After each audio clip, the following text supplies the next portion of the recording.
செல்வந்தர்கள் மேலும் மேலும் செல்வந்தர்கள் ஆகிறாங்க. ஆனால் சாமானியர்கள் எப்போது செல்வந்தர்களாக மாறுறது? அதற்கான ஒரு பதில் நம்ம கிட்ட இருக்கு.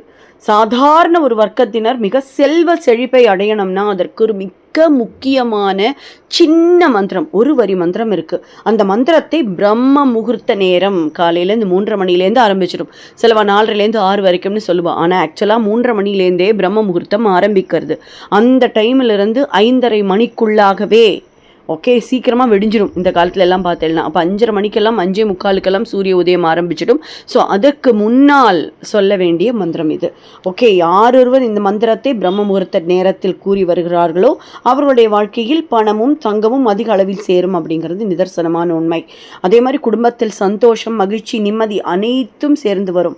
இந்த மந்திரத்தை கூறும்போது அஷ்டலக்ஷ்மிகளும் வீட்டிற்கு எழுந்தருளி அனைத்து செல்வங்களையும் தந்தருள் வேண்டும் என்பது பிரபஞ்ச விதி.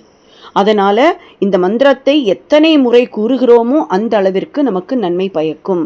அந்த மந்திரம் என்ன அப்படின்னா, ஓம் ஸ்வர்ணவர்ணாய நமஹா, ஓம் ஸ்வர்ணவர்ணாய நமஹா, ஓம் ஸ்வர்ணவர்ணாய நமஹா, ஓம் ஸ்வர்ணவர்ணாய நமஹா, ஓம் ஸ்வர்ணவர்ணாய நமஹா, ஓம் ஸ்வர்ணவர்ணாய நமஹா, ஓம் ஸ்வர்ணவர்ணாய நமஹா, ஓம் ஸ்வர்ணவர்ணாய நமஹா, ஓம் ஸ்வர்ணவர்ணாய நமஹா.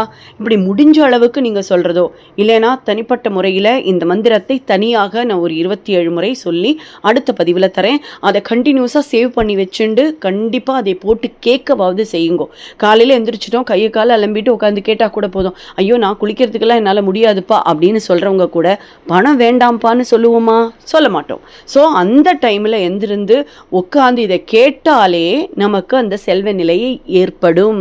ஸோ அனைவரும் செல்வந்தராக வாழ்த்துக்கள். தொடர்ந்து இணைந்திருங்கள் ஓம்கார் ஜோதியுடன்.